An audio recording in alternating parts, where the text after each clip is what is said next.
All right, everybody, how's it going? Welcome to this week's Griscom stream. Hope that you're doing well wherever you're at. Pretty interesting day so far. We had to stop doing the live count, but we're watching, and please keep me updated in the chat. We're watching two big union elections happening at Amazon facilities, one in Staten Island with the independent union, so by Christian Smalls. That one looks like they're winning. Might be able to win by a significant margin, but still early. And the other one is in Bessemer, Alabama, which looks, unfortunately, last I checked, they're behind by around 120 votes. But as these things go, it's always hard to predict. I know that there's significant amounts of ballots that have been challenged, but even still, it's a bit closer than it was last year when this election was held. So we'll keep our eye on that.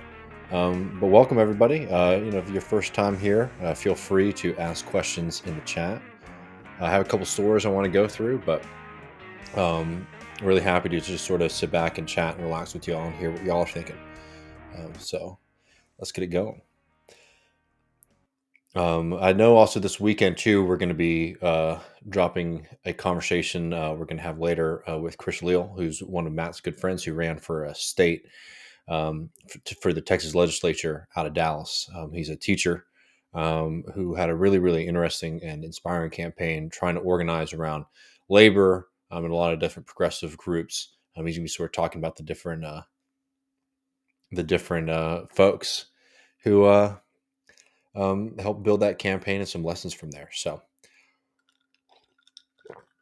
look forward for that, y'all.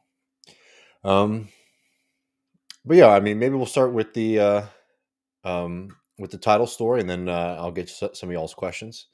That sounds good to y'all. Also, please, if anyone's watching those election results, the union election results, please put that in the chat too, because it's always helpful for us. But I want to talk a little bit just up at the front about a story and something I've talked about a lot on Left Reckoning. I also talked about a lot on TMBS. But it is the crisis in rural healthcare, and it's something that we should take very, very seriously. One, because this is millions of people whose lives are being threatened by the failures of our free market system, and two, because this helps us build those same kind of coalitions that we need to be building. I remember, people remember our conversation with Nick Bolin. One of those threads that he hit upon, and we were hitting upon, was that the institutions and the organizations that working class people in rural America are struggling against are the same institutions that people in urban America are struggling against. And I think it's really, really important for the socialist left to reject the kind of really lazy false framing that we get from the vast majority of American liberals and even left liberals about there's not a real class divide in America. It's really an urban-rural divide. That kind of thinking is, one, wrong, and two, extremely unhelpful.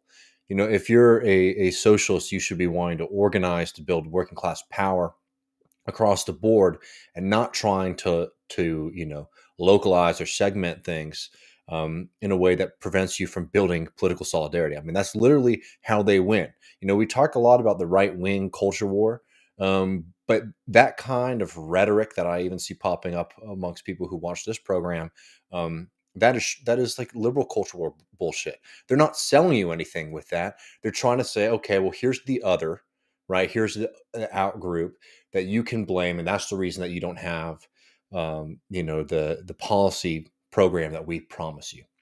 The reason we don't have the policy program that the Democratic Party promises folks is because the Democratic Party is a party that is run for the interests of capital, primarily, a growing financial farmer-backed capital. And I think it's really critical for people not to fall into that fucking really lazy way of thinking. So again, people re-up and check out our conversation that we had with Nick Bolin on this. We'll definitely be doing a lot more, but I want to talk about Medicare for all, because for a lot of folks who are getting into this stuff, getting into left politics, it was Medicare for all that really opened up the door for people starting to think of themselves as criticizing capitalism, as democratic socialists or what have you. It brought a lot of people into the Bernie campaign, and there's no part of the country that will not benefit for Medicare for all, except for the bottom lines of very, very wealthy um, insurance companies and people who are, deeply embedded into the for-profit healthcare system. And the use of Medicare for all is not limited, again, just to more populated areas, but it's also a critical lifeline for rural America. There's some things that the market just is not good at. And healthcare, that's especially true. And in rural healthcare, it's even more so.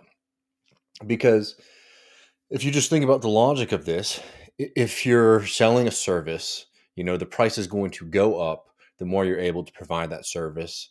Sorry, it's going to go down the more you're able to provide that service. That's how firms like Walmart are able to sell their products at much lower rates than their competitors, right? Because Walmart moves at scale so that they can undercut your local mom and pop stores. People understand that kind of, economics 101 stuff. It's very, very much true in healthcare as well. Over this past decade, 2010, 2020, it's been a human catastrophe in when it comes to rural America, people trying to get access to healthcare there, with hospital after hospital closing down. And nowhere have these closings been worse than right here in Texas. Between 2010 and 2020, around 26 hospitals shut down in rural Texas, which is a huge region. Just we're talking about landmass, right? So that means as all these hospitals are closing down, people who are in those communities are having to drive further and further and further to be able to get into a hospital, let alone if they're going to be able to pay for it when they show up. And the main reason that these kind of anti-Medicare for all people argue um, against Medicare for all for rural America is because they say, well, the reason there's a crisis in rural healthcare is because Medicare and Medicaid rates are too low to reimburse hospitals, right?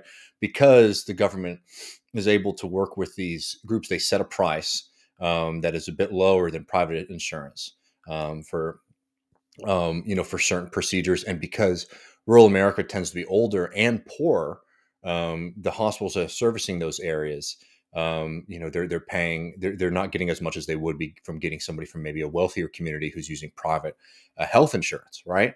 And instead of this being people bring this argument all the time as if it's some kind of convincing silver bullet, against Medicare for all. But it shows very, very clearly why the for-profit healthcare system is completely broken and can't be fixed. Because what's the solution then, right? We have Medicare and Medicaid. We kick people off of it, or we have those systems be paying much, much, much more. We're trying to get rural people to start having to pay a premium on top of their Medicare, Medicaid to cover the difference. So that these rural hospitals, are able to make more profit off of seeing folks, right? It doesn't really, really work as an argument, except to say that something that everybody, I think, understands, that a pure free market system in healthcare, especially in rural America, just doesn't work. It doesn't work. It's always going to have these shortfalls. And we need to be moving to a system that is not governed by that kind of logic, that makes it so that people are unable to get to the hospital because they have to drive 4.5 hours to get to one because they've all closed in their area. We need to be moving to a system that provides these services for people and is covered by the community and covered by society. So what's the solution here? As I noted earlier, rural America is where a lot of America's aging population and poor population lives. So jacking up rates on people there is no solution. It's a really tedious and a moral argument that you get from people who are against Medicare for all there. But let's look at what's happened in Texas over the past 2 years. So I noted earlier how rural hospitals have been closing across the country between 2010 and 2020. Well, in Texas, between 2020 and 2022, we did not see those closures. Why? Well, that's because during these past 2 years, as part of the packages to make sure that our economy was able to, not completely collapse during the coronavirus pandemic, and also making sure that people were able to get treatment to try to stop the spread of the disease, you had the federal government get in and provide programs that were helping fund basic healthcare services So what happened in rural Texas over the past 2 years is not somehow the economics dynamics shifted, or everyone started having more money, or more and more people, were paying more more out of pocket. What ended up happening was the federal government got involved to sort of make up the difference by providing funding for these different programs that these hospitals used. And let me pull up this piece right quick. This is from Texas Tribune. Hold up. And also, please, y'all, throw some questions in the chat. And I'll get to them right after this segment is done. This is a piece in Texas Tribune analysis. Rural Texas hospitals still searching for a remedy. And what this piece gets to is the fact that, yes, rural healthcare is still in crisis. But over the past 2 years, because there has been basically this buoy of federal funding to deal with the coronavirus pandemic, a lot of them have been able to hold on. But as we're seeing that dry up, people are in crisis, and the fundamental tension, the fundamental contradiction of for-profit healthcare in this country has been solved. And now a lot of these organizations are worried that they're going to fall, but they're going to fail. And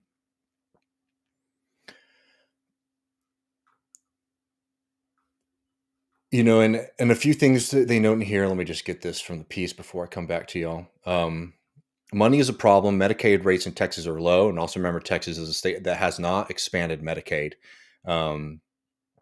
Texas also has the lowest number of uninsured people out of any state, both in percentage and raw numbers. Rural hospitals are among those that have asked legislatures to expand Medicaid under the Affordable Care Act, but that's been a political taboo in the Texas Capitol since it became law under the Obama administration. Expansion wouldn't cover everyone, but it would cut into the numbers, and rural hospitals would be some of the beneficiaries. So the quick solution to this, right, while we're building the political horizon to get Medicare for all, is Medicaid expansion. And my teacher, Luke Mayville, who's a dear friend of Michael Brooks, in Idaho, led these very successful ballot measures in Idaho to get Medicaid expansion on the ballot, which is universally popular with people. There is not really a constituency of folks anywhere in this country that does not want to see Medicaid expansion. The people who don't want to see Medicaid expansion are elected officials from the Republican Party who want to just basically lay siege on Obamacare. And Obamacare is not a perfect law by any stretch of the imagination. It did very, very little in terms of really moving the ball forward on getting us, something like Medicare for all.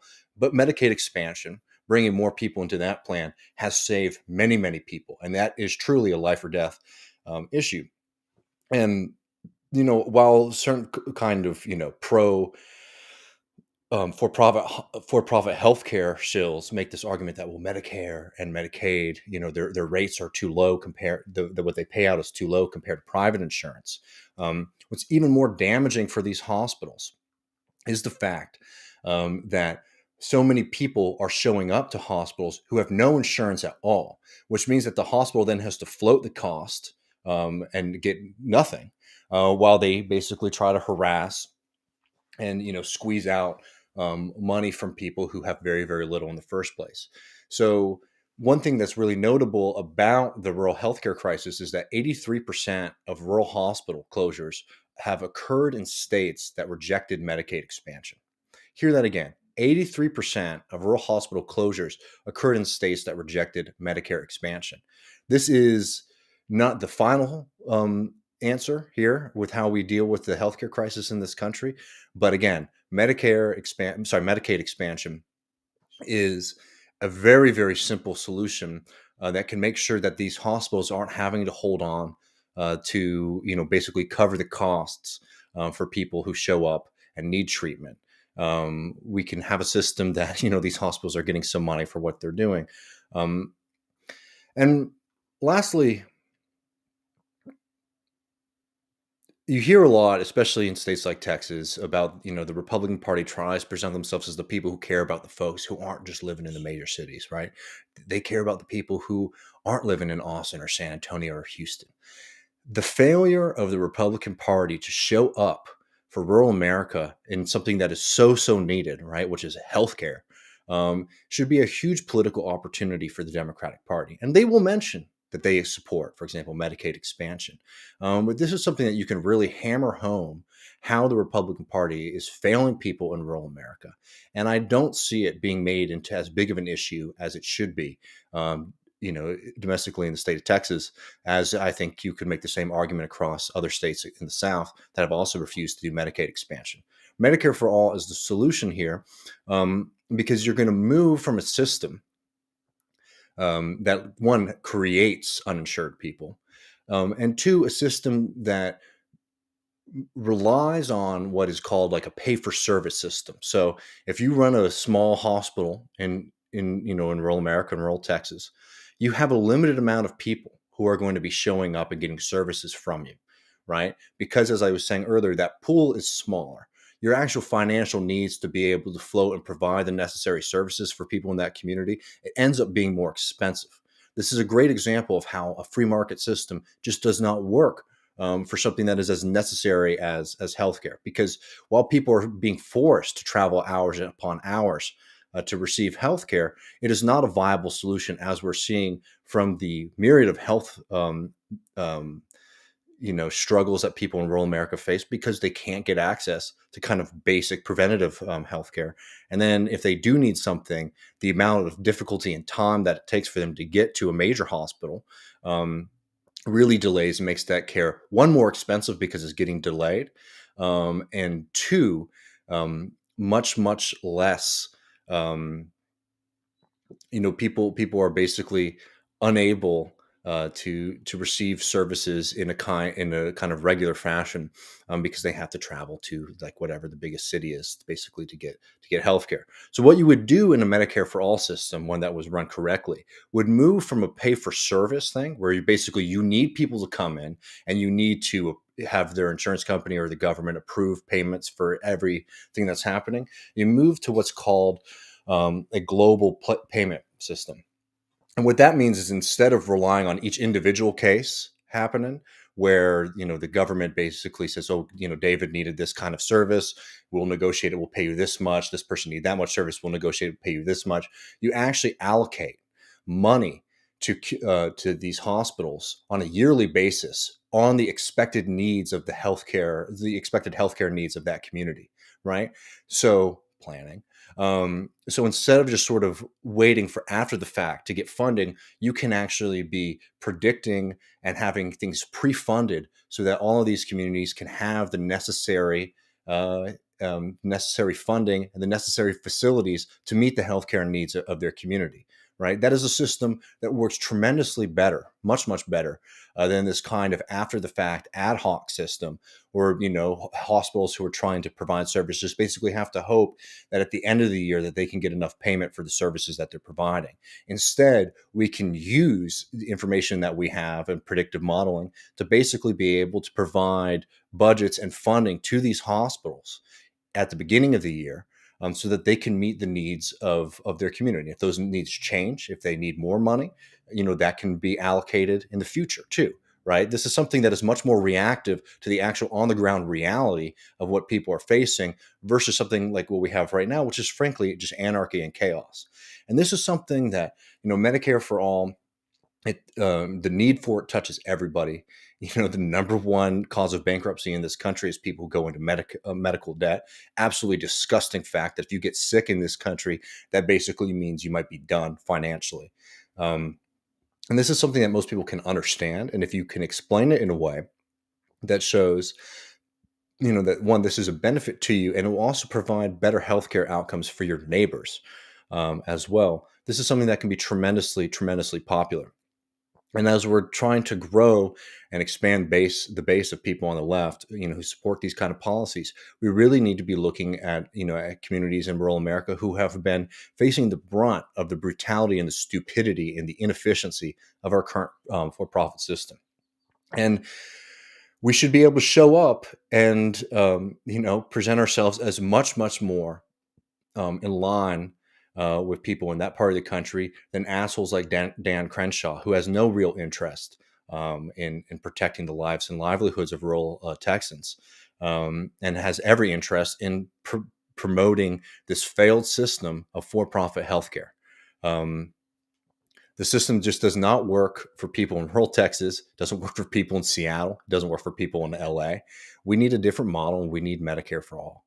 And I hope that we can, take this bad situation and use that as a way to build community and solidarity and start building winning coalitions instead of just handing over electoral victories to right-wing Republicans, which, is effectively a death cult at this part. But let me see. I'm going to come back up and look through y'all's comments here and answer some questions if that sounds good to y'all. Um,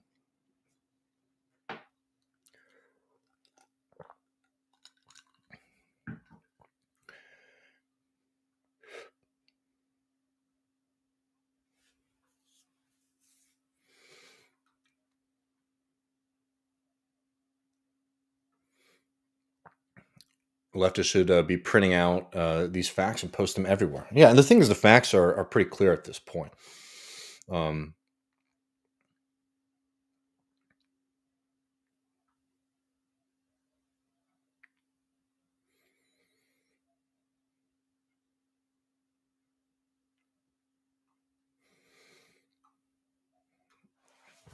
I'm sorry to hear this, but our friend Louis Anarchist, says my wife's gallbladder surgery caused her to get a liver infection because the hospital hasn't updated its rooms or facilities since the early 90s. It's truly tragic how many of these hospitals look like they're falling apart because they lack funding. Absolutely. And like, this is the other thing too, is moving to a system like Medicare for all. It makes it so, these kind of failures have organized body that we can look at instead of just decrying them in the abstract, because this is what happens when you have mass underfunding. And there are predators out there, but a lot of these rural hospitals, as I was saying earlier, they do really struggle to keep the doors open because the math just doesn't work under this system. And moving to a system where we can do some planning and proper funding for these organizations works. We were talking about in Texas again, a state that really struggled with rural healthcare closings. You saw what happened with just a little bit of a trickle of federal funding there. To provide, to make sure that they didn't shutter their doors. Now, what did that mean for people who were going there? A lot of those people who were uninsured or underinsured, were leaving with massive amounts of medical debt too. So the point is not to say that like everything has been perfect over the past 2 years, but rather we saw, okay, well, there's a system that can work to make sure that these things don't shut their doors. And two, there's another system that we can create and use and we know will work, that will make sure that going to the hospital itself, getting healthcare itself, is not going to be this kind of life financial debt sentence that it is right now.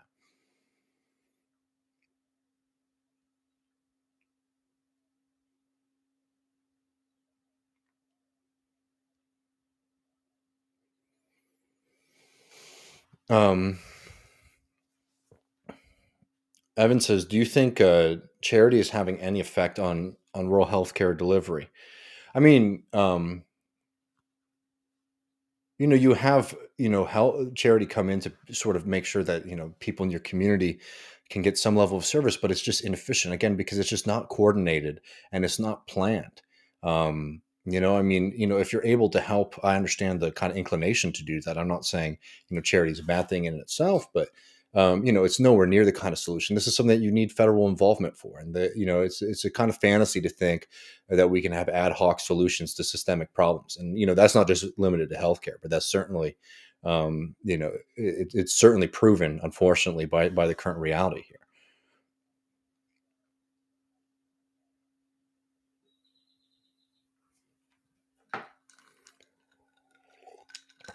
So do we know if this is the case yet? I would love to get, because I saw they were up a lot before we went live, but um, Christian Smalls, this is from the Twitch chat, but Christian Smalls did it. Uh, he did it. And Christian Smalls has been, leading a really heroic effort to organize that facility in Staten Island. And again, as I left, it looked like they were building up a commanding lead. I don't know if it's settled completely yet, so I want to wait till it's official. But I mean, it's looking really, really good from the last vote totals that I got, and it just goes to show you that you this work is hard as hell, and they will demonize you and attack you, but solidarity can beat back these motherfuckers. Um, I noted earlier because I just find it so disgusting and despicable, and a reminder that we're not going to be getting solutions to this from the political establishment. That Jay Carney, who left the Obama administration to then work for Amazon, was sitting around 2 years ago in a boardroom thinking about ways to personally attack, a young Amazon worker who was trying to make sure that the basic kind of health procedures at the beginning of the pandemic were being met by Amazon, which at that point was not protecting their employees from the coronavirus. Um, the coronavirus surge. And, a lot of people could have just sort of walked away from that and gotten another job. And I wouldn't blame them for that. But what Christian has done was he got together with folks and he's led time after time, this push, which wasn't initially, wasn't successful the first day or the first week or the first month or the first year. But if these results hold from what we were saying before, I mean, it's quite the inspiring story to show that solidarity and organizing and belief and being a bit radical and saying we can do this can pay out in the long run. And I mean, I would love at the end of the day to be able to pop a couple bottles and celebrate the first Amazon union, because it would be absolutely historic. And the work that they've done there has been truly amazing. I will note that I'm not the first person to note this. I do wish that we were seeing a little bit more from people like AOC on this when it comes to standing up for folks. I know she does show up, at some of these union campaigns, but the silence recently has been a little strange, I must say. But anyways, a hell of a lot to celebrate if we can get there.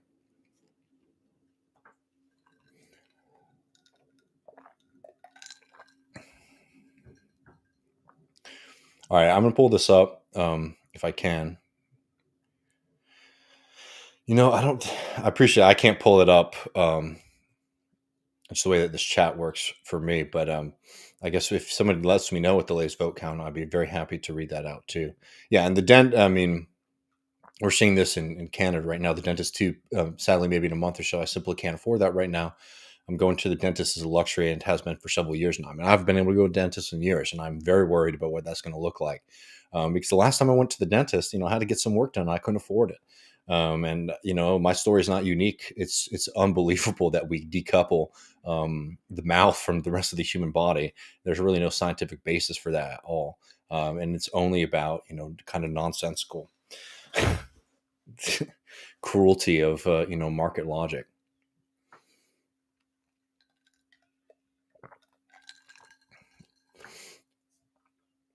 All right, y'all. Well, I'm going to be happy to take some more questions, but while you are sort of loading them up in the chat, let's get to the second bit.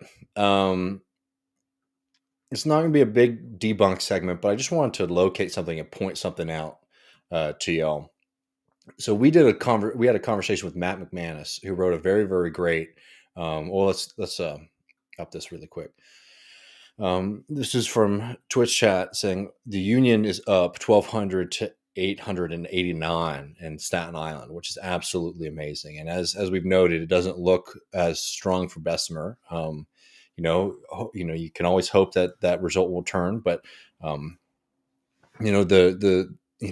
you lose, it's just like it doesn't mean give up. It means you have to keep on trying, because from everything that I've seen so far about the numbers in Bessemer too, they're stronger than what we saw last year in the first election there. But just moving on a little bit, I wanted to talk about my favorite axe dancer and the kind of new rights, new favorite boy, James Lindsay. We did a whole conversation with Matt McManus, who wrote a really great review of James Lindsay's book, Race Marxism. The title is Race Marxism is a very strange, very bad book. And we spent about an hour and a half debunking his ideas and his misunderstandings about not just Marxism, but also liberalism and CRT. And it is really interesting for somebody who presents himself as like a defender of, kind of, the liberal philosophy, liberal democracy. James Lindsay sort of has some very, very serious deficiencies in his understandings of that tradition. But I wanted to note one thing about James. So again, if you want to watch a proper debunk of all of his ideas and his writing, Go check that out. Right now, it's behind our. It's for patrons only at patreon.com/Left Reckoning. I'm sure we will be releasing it in the near future for the rest of the public. But just know that that's coming. But I want to note one very, very specific thing about James Lindsay, which is one that he's seemingly getting more and more unhinged lately. And let's just start there because it's good enough.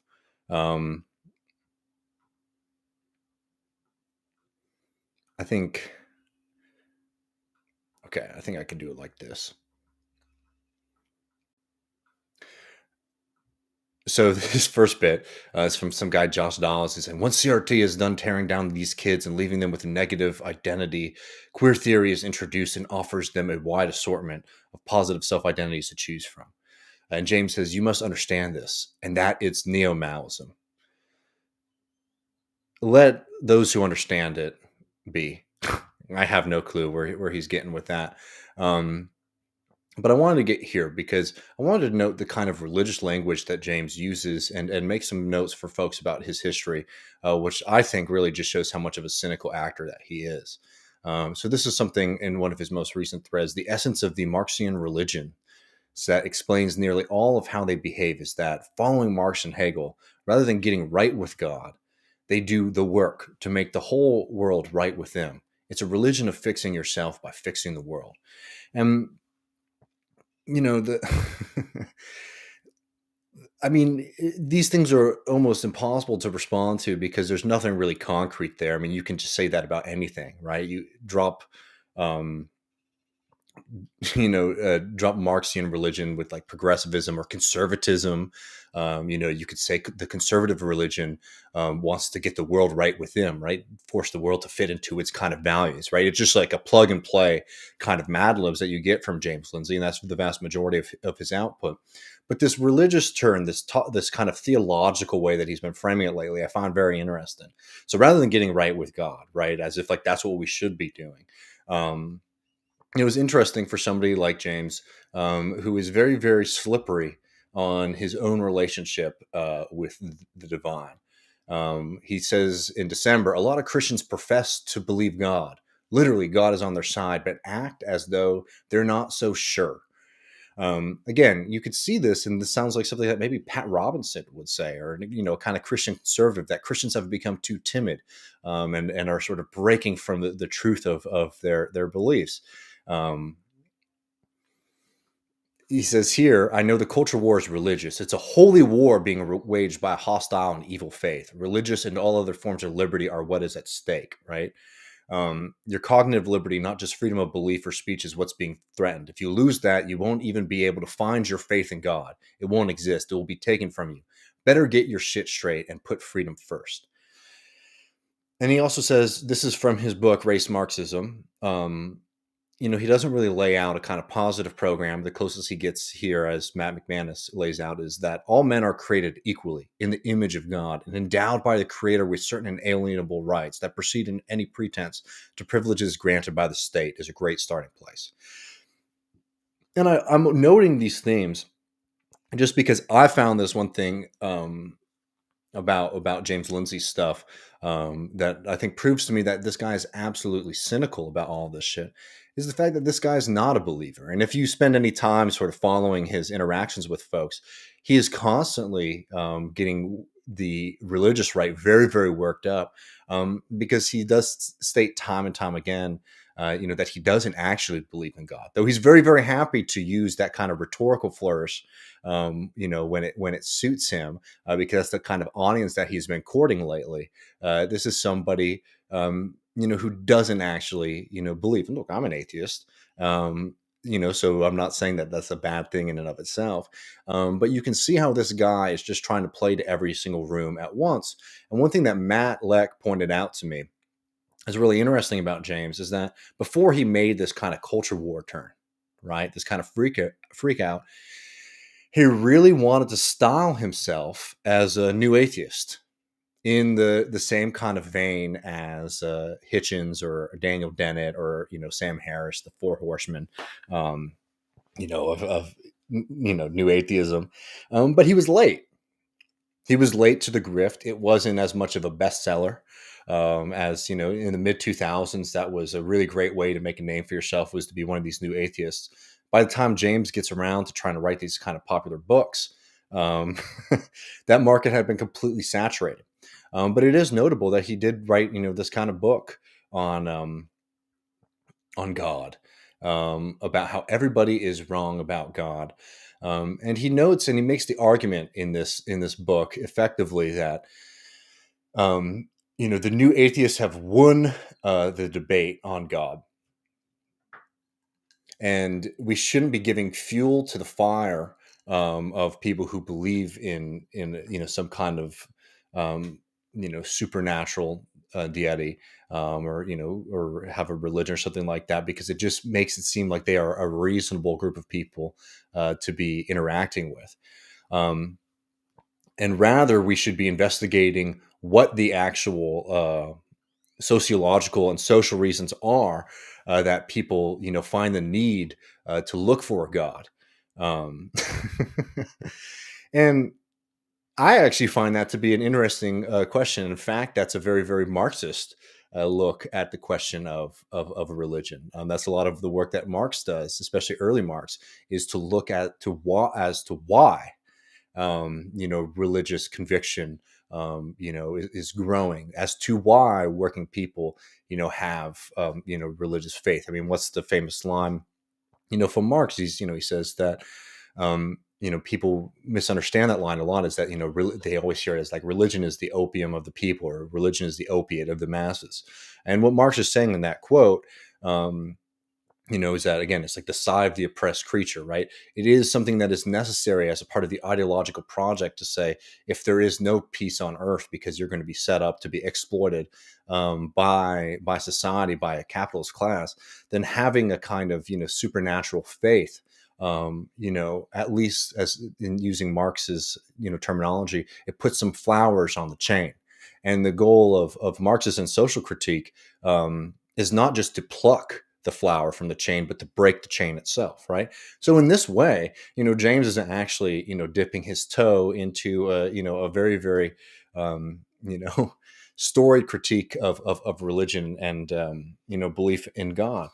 But as you can see, as time goes on, he moves away from really being interested in these questions to just going on and being a kind of buffoonish, social reactionary.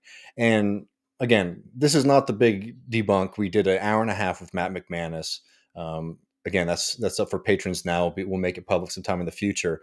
But I just wanted to note, as an aside, that this should tell you something about who this guy is. This is somebody who's just unbelievably cynical. And that doesn't make him less dangerous. But I do think that it's worthwhile to remember that this is not somebody who is, genuinely motivated by these things, rather than somebody who sees, all right, well, there's a marketing opportunity for me to get into the space. And he's done well for himself in that. You give him credit for it. But you should understand that if you're trying to like ask yourself the question is why now? Why is this movement sort of happening? Is that there's a lot of kind of motivation and funding for social reactionaries to sort of repackage old arguments against the left and against socialism, as some kind of like foreign plot, intellectual plot to like overthrow American society from the inside. And James, he figured that stream was going to be much more viable and profitable for him than standing into the, um, than trying to sort of scrape up the last bits of funding for the new atheist movement. But yeah, let's see. I'm going to go back up and get y'all's questions.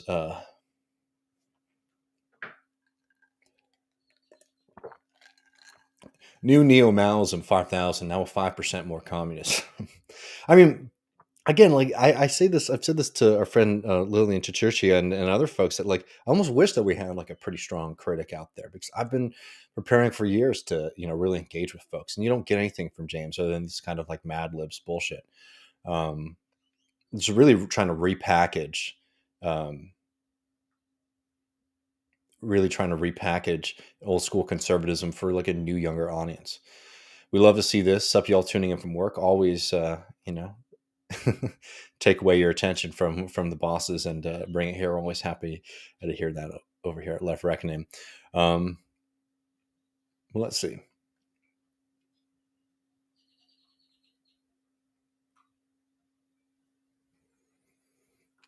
I don't know about this video. As Griscom mentioned, Telltale's very good videos on Lindsay. I have not seen these.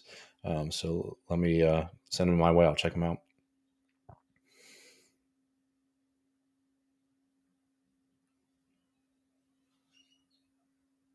I mean, the Maoism thing is hilarious because, I mean, that really can mean anything, right? So it's like, is it Stalinism? Is it neo-Stalinism? Is it neo-Maoism? It seems to change day to day, which, pretty, it means Marxism is quite the ideological chameleon when it can just move from all of these different kind of, political, philosophical traditions week by week, whatever he feels like is going to be the buzziest word at the time.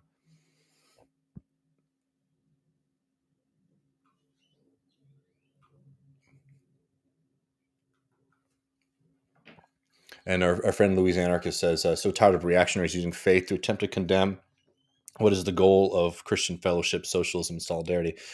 I mean, and I hear you. It's one of those things where it's like, I wonder how much political utility there is showing, you know, how reactionary so much of right wing evangelical conservative Christianity is, just because obviously it's helpful for them to just sort of say, well, to like ship off responsibility for their reactionary position, saying like, oh well, this comes from God, so I love the sin or hate the sin kind of bullshit. I mean, again, I don't know. I think it's worth it to point out, I guess, on some level, but um, I think we have to unfortunately go a bit deeper than that, because if we could just show how contradictory they are, via like West Wing kind of segments against people who are worked up about homosexuals, that would have been done a long time ago.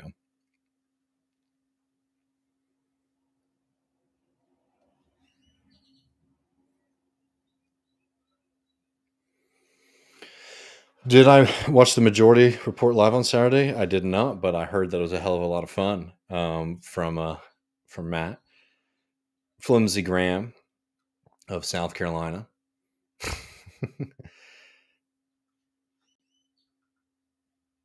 Always happy to hear from you, MDR. Appreciate the super chat there as well.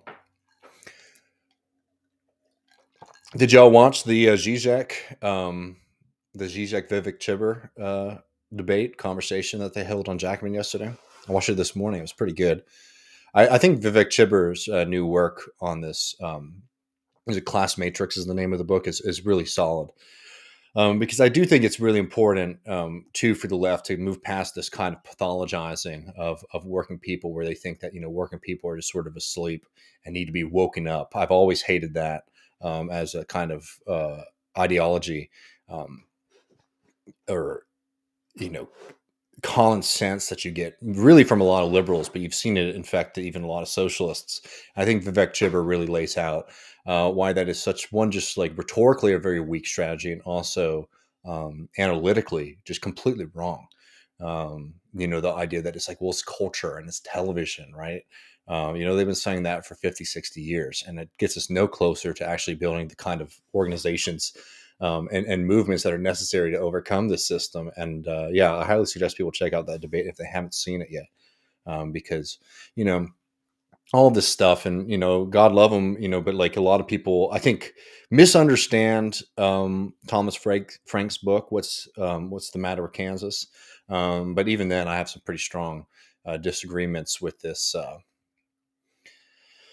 You know, idea that like working people have just been duped, instead of understanding why it makes much more sense for people to sort of confront capitalism on an individualistic basis.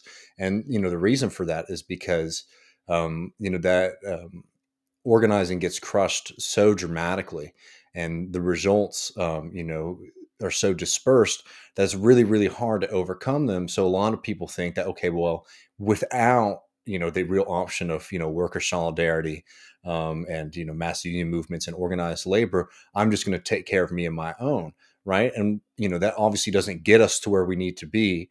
And it certainly is an analysis that is not going to deliver us freedom from this kind of current system, but until the left understands the reason why that has sort of developed and become a kind of common sense amongst people. We're going to continue to fall into these pitfalls, and I think Vivek's been doing a hell of a lot of great work. Um, a hell of a lot of work. It was interesting because I think Zizek, um, tried to, because Zizek is like one of like the he's a lot different from I think a lot of the cultural critics in the Frankfurt School, in the way that he sort of focuses on ideology. But I was interested. It was interesting to see how amenable he was to Vivek's thing. I thought he was going to push back a bit more, I must say, but it was an interesting conversation nonetheless. And that's the answer. MDR says it was good, but I had to drop out of it live because LR was starting. I always appreciate the loyalty there.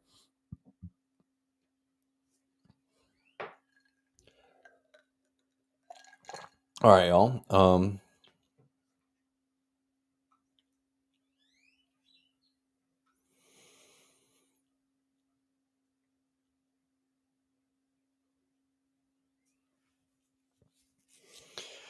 Well, cool. I mean, I'd be happy to take maybe a couple more questions, but if we don't have any,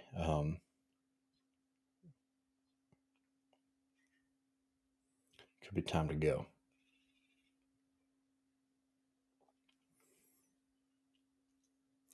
But Strom, I mean, the point is not that these.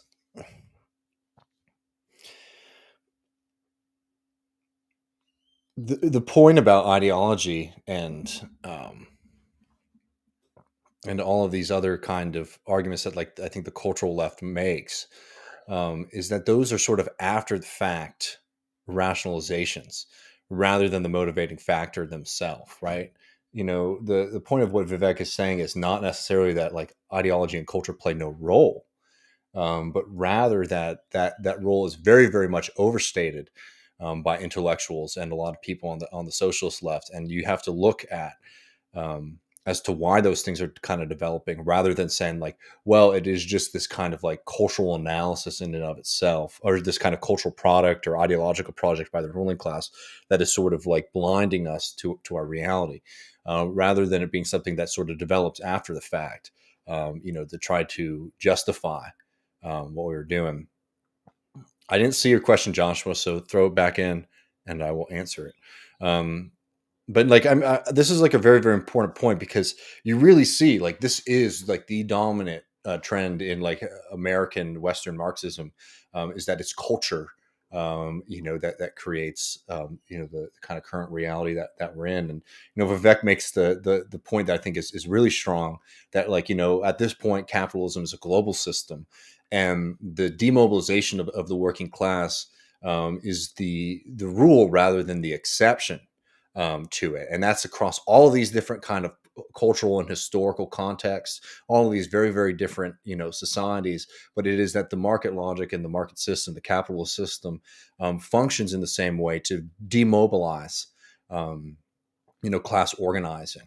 And and I think that understanding that it's like the actual fundamental system of capitalism and the logic of neoliberalism that individualizes these kind of problems and makes that seem the most viable route to take, right? So like, in the absence of like serious opportunities for class organizing, it makes sense to say like, okay, well, I'm just going to find a way to sort of take care of myself. I might find a way to decouple myself, and if that means stepping on people in my own class, like, so be it, right? Like that is a kind of like that is like hustle culture kind of shit, right? Like, oh well, all these other people are lazy, I'm just gonna get smart and win, and I'll be like, that kind of stuff where they're worshiping people like Elon Musk. Certainly, that's ideology, but the point is that actually grows out of something, rather than it being something that's sort of imposed, that's like creating the conditions. It's the conditions that are creating the ideology.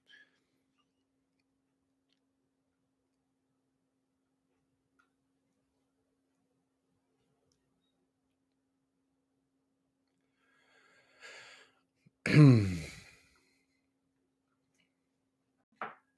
lot of people on the left, and somebody asked, like, you can ask anything really. These are open. We're just talking. So anything is fair game, really. Um, but spin me a sailcloth says, why do people on the left not recognize the value and the knowledge of building the productive technologies required to throw off the yoke of work? Well, I'd be curious as to what exactly you mean. Like, do you mean like the actual technology in the sense of, machines and structures to sort of organize labor, in the sense of like how do we create, a widget, or how do we create shirts or something like that? Um, I mean, I think that understanding these systems is certainly crucial, but the reason that as technology has increased and labor, supposedly should have been made easier, that we've been able to be working less. There's a power relationship. There's the power imbalance of capitalism that creates that kind of reality, rather than people not understanding the technologies themselves, right? But maybe I'm misunderstanding what you mean by the question.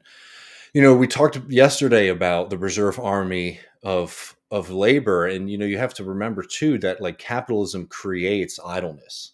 Like capitalism creates unemployment, because unemployment is a necessary um, aspect of coercion under capitalism, right? We talked about some Marx quotes explaining the reserve army of labor, which is basically people who are unemployed or underemployed, who are sort of used as a threat to the employed, to make employed people work more for less, right? That's something that is not as, I mean, it's certainly related to technology, in the way that like most of these generally things are. But understanding that in all of its different contexts and specific points in history, that capitalism trends toward monopolization and toward overproduction. So to maintain their kind of profit margin, capitalists have to create crisis within the system. They have to avoid creating abundance in the system. You look at oil, and like, despite what a lot of people think, and dropping climate change arguments and things like that,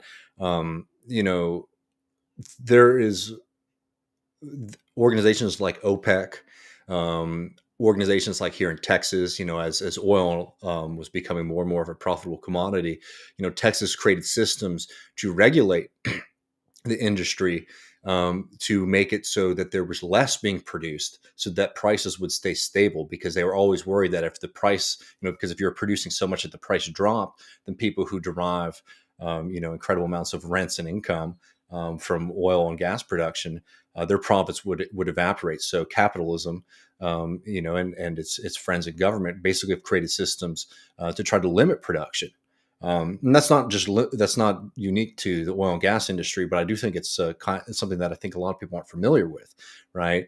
Um, so when it comes to like new technologies, maybe being able to alleviate work, you have to understand it in the context of this kind of irrational system that we have, that has the potential for abundance, that has the potential to meet people's needs, but systematically is designed to prevent that from happening, because that would not help the people who control the resources, right? Um, so all this kind of stuff, new technologies, discovering new sources of natural wealth, etc., are all sort of set up in a way to sort of prevent them from really being utilized and distributed amongst the population, despite our kind of technological and labor capacities. That's a systemic need of capitalism, to prevent what is, it's truly ironic, but under capitalism, too much production is a very, very bad thing. During the Irish potato famine, they were actually shipping food out of Ireland. Think about that for a second.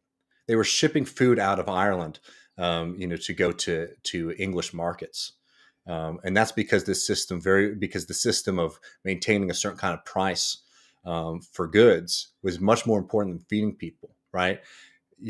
Starvation in our society is something that is completely created, and it's not just because of the personal cruelty of capitalists, and they are mighty cruel, but it's also kind of fundamental economic reality under capitalism, that they have to create uh, idleness, they have to create hunger, they have to create a lack of abundance, despite having every other, having all the technology and the labor power to be able to provide for all of us. And I think as Marxists and socialists, it's really important to hold that fact close in your head, so that you can understand that a lot of the deficiencies that we see from the system go far beyond limits of technological capacity, or limits of the amount of labor power that we have in society, but actually sort of meeting the needs of a capitalist class.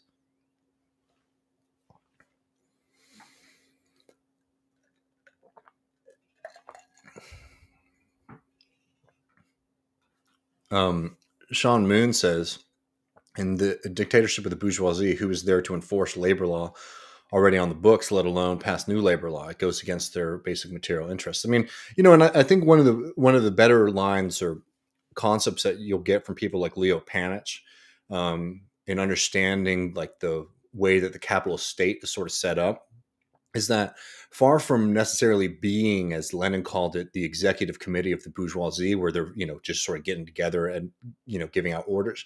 You have to understand that the state is very much enmeshed in the capitalist class, but they are a separate entity, and that the state sees itself as prolonging the conditions for capitalism at large to thrive. Um, so understand that the capitalist class is not necessarily united. For example, in the American system, where you have two parties that basically answer to the interests of capital, those two parties um, also answer to certain sections of the capitalist class more than others.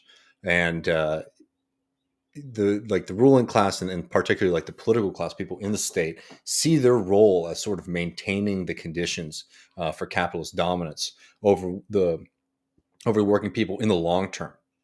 you know so it's not always like a one-to-one simultaneous movement between what the immediate interests of the capitalist class are and the interests of the state, but that the state understands its role as like maintaining these conditions in the long run. So that's why sometimes you see concessions from the state, like we saw during the New Deal.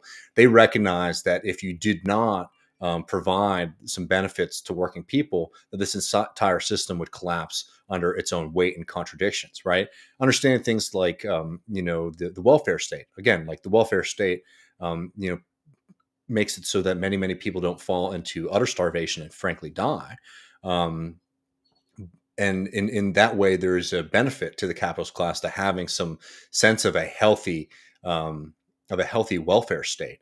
And the state understands that it's doing this in order to provide the conditions that are necessary for capitalists to sort of rule over people on the shop floor, because you need, again, this reserve army of labor, the people who are outside of the labor force but who can re-enter it very, very quickly. And to have people who are outside the labor force, you need things like charity, you need things like the welfare state to maintain a very, very low but way of living, but preventing just like mass starvation and complete destitution. Right? So the state understands that has a role there, and even though like local bosses might want to completely dismantle it, the state sort of understands that its role is to make sure that those conditions that allow for that domination are allowed to continue.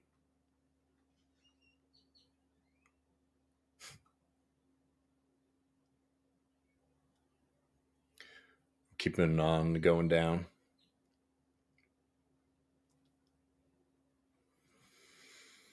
Yeah, Joey. I mean, I'd love to get another update from folks. We saw that Staten Island's looking really, really strong and looking likely. We're hoping.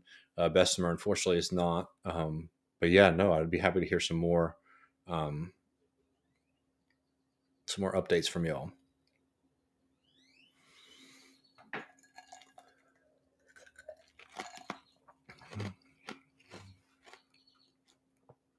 And I totally agree with this. Technology should be used to create more free leisure time to workers, not cut their wages because of the time saved by the new machine systems. And I think the point, though, is not necessarily to like fetishize technology as some kind of outside force, but to help people understand that the reason that these technologies are being like something that is like limiting the amount of time that you have to be on the shop floor should be seen as something that's good, right?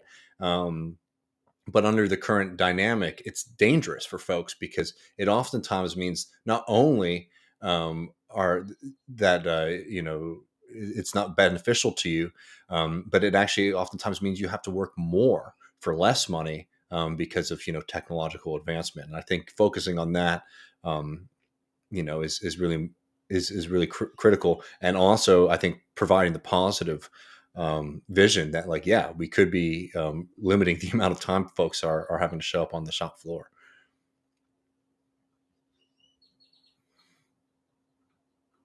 Spin me a sailcloth. You would enjoy reading about the history of the Luddites and how they expressed their frustrations when powered looms were brought into replace them. Yeah, and we've talked about that a lot. We've done a lot of that with our friends at This Machine Kills podcast. If you want to hear Matt and I going through that history, check that out too.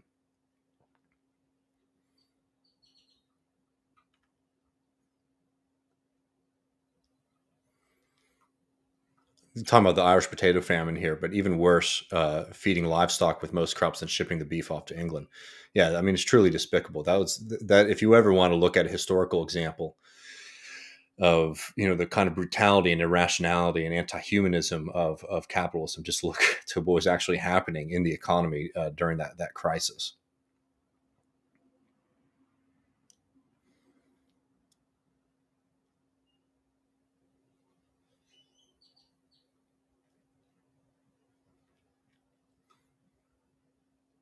I'd be happy to provide.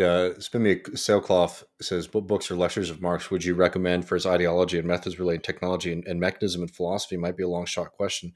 I'd be happy to sort of work on a list and ask around to do that. I mean, we used to do a reading list for Left Reckoning.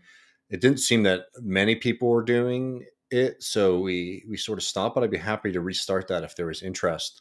And I'm always happy to sort of ask around and get good text for people on this.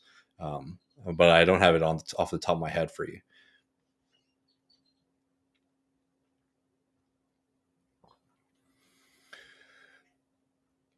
I mean, it's too early to talk about this most recent. The question is: Amazon workers and customers scared of retaliation against themselves as individual employees and or the company moving, or are they actually scared of the prospect of a union? I mean, that's a broad question in the sense that, like, that's some people are voting no, some people are voting yes, and it seems like, even though it looks like, unfortunately, this Bessemer revote is not going to be successful, but you can't talk in like totality about this, because there are plenty of people within that facility who want to be in a union. In the last round, there's a few factors that I think are really, really pertinent um, in Alabama. One, Amazon's cheating. And not only are they cheating and breaking the rules, that shows, I think, to people that despite all of the kind of promises that you can make about what things are and are not allowed, that there might be an understanding that Amazon is powerful enough that they can sort of break the rules. That certainly is a daunting, um, is a daunting realization. And going along with that, when they talk to people in Amazon at the facility after the fact who voted no, they said that their number one fear was losing their health care. And obviously, we can make all the arguments that we want, um, that well, you'd be getting better healthcare through a union, you'd be getting more protections, more security, all of that. Until you can prove to people that that's, a reality, there's always going to be that kind of fear, and frankly, a justified one. I still think, you vote yes for the union and you have to stand up, because it's only going to get worse. The more times that Amazon thinks that can sort of walk away from any kind of protections or benefits for people. But you have to understand, like, that's organizing challenges, is to convince people that engaging in union or engaging in politics is something that can benefit and improve their lives. And that's the real challenge that we have in front of them. So it's not false consciousness. It's not that so people are like ideologically confused. It's actually people making rational decisions in a world where the deck is stacked against them.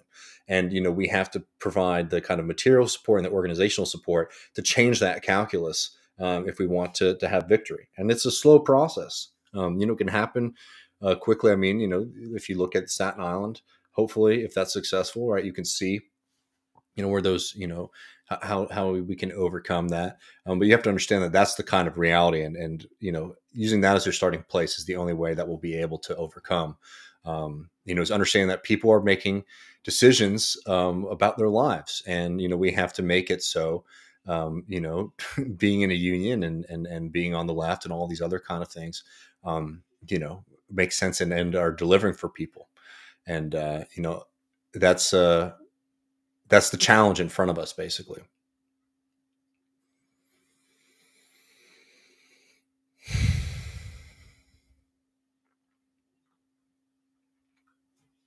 You guys ever do something on small farms? It seems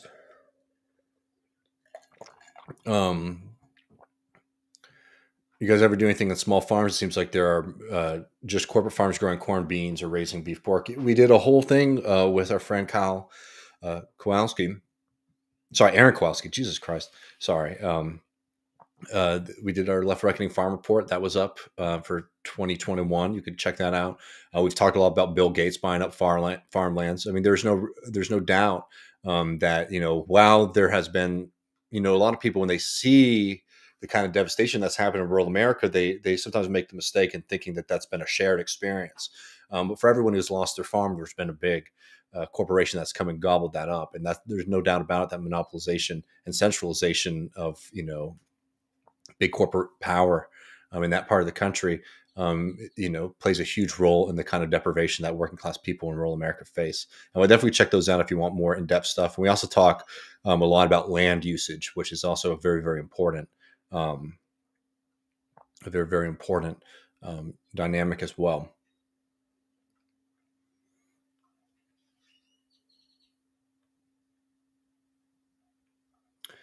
All right, I'm just trying to get to more to the bottom, so I'm hearing from folks.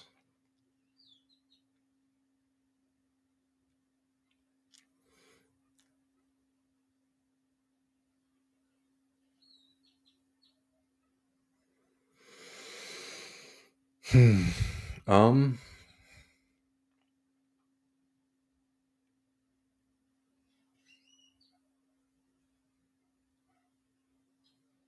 okay, just going to come to the bottom and see if I can catch up with anybody before we roll.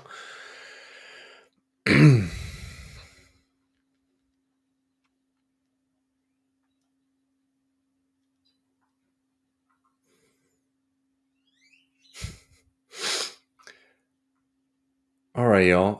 I think sorry. It's a little hard to follow when I appreciate that. I love that the chat's humming. It's just difficult to sometimes find questions from comments. But Joshua says discussion maybe for another time how the lefties are coming to property affect change. I mean, I think the first and foremost thing is like to just be a part of an organization, and like plenty of people who had some were lucky enough to have some material wealth have been involved. I mean, Angles is one of them.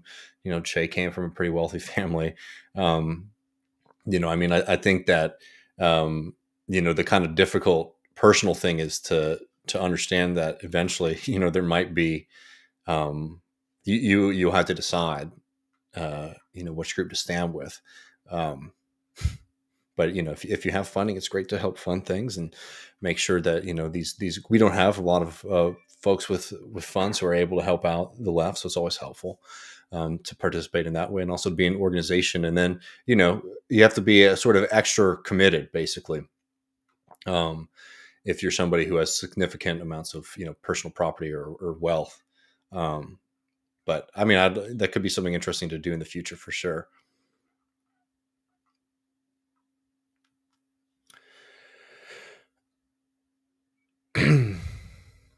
All right, y'all. Well, let's see.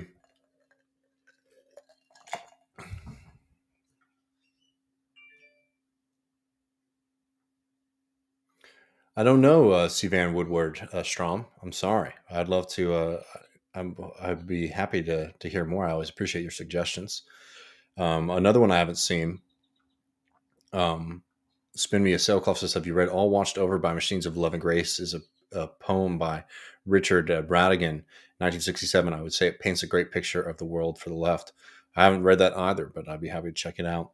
Well, y'all, this has been a hell of a lot of fun. We'll have to keep up. I guess we'll try to get an update as we get more information. Check the Left Reckoning Twitter and things like that for updates on the results of these union votes. I'll try to keep you all updated. Sunday, we're going to be talking with Chris Leal, who ran in Dallas for the Texas Ledge. Unfortunately, did not win, but has a lot of great lessons for how to build a kind of insurgent working class progressive campaign. how to start, a good kind of guide for folks who might be interested in doing the same kind of thing in the future. So be looking out for that. Patreon.com/Left Reckoning. We got a lot of stuff coming down the pipeline. Nothing I can really announce now. Oh, Saturday morning, we're going to be joining with our buddies over at This Is Revolution podcast. So definitely keep your eye out for that. We might cross stream it. I don't know. But if not, you'll be able to check it on their channel as well. It's also a great podcast you should be following. I'll be very, very happy to look into that. Just as a couple closers, our good friend Congressional Baseball Fan says, why do folks outside of Texas call chicken fried steak country fried? I think because they're confused. Strong McCallum says about I have his biography of Tom Watson, but I've never read it. But Strom says, let me get up to get that name again. C. Van Woodward says, probably the greatest material Southern historian. Check out his biography of Tom Watson and his book on the origins of the New South, 1877 to 1913. Thank you for the suggestion. I'm looking forward to checking that out as well. And yeah, y'all, I will see y'all. Check us out on Saturday and hang out. Also, we're pretty damn close to 20,000 subscribers here at Left Reckoning. So it'd be great on YouTube if you could click that like and subscribe button. Everything like that helps us reach more and more people. But until Saturday morning, I will see y'all in the future. Take care.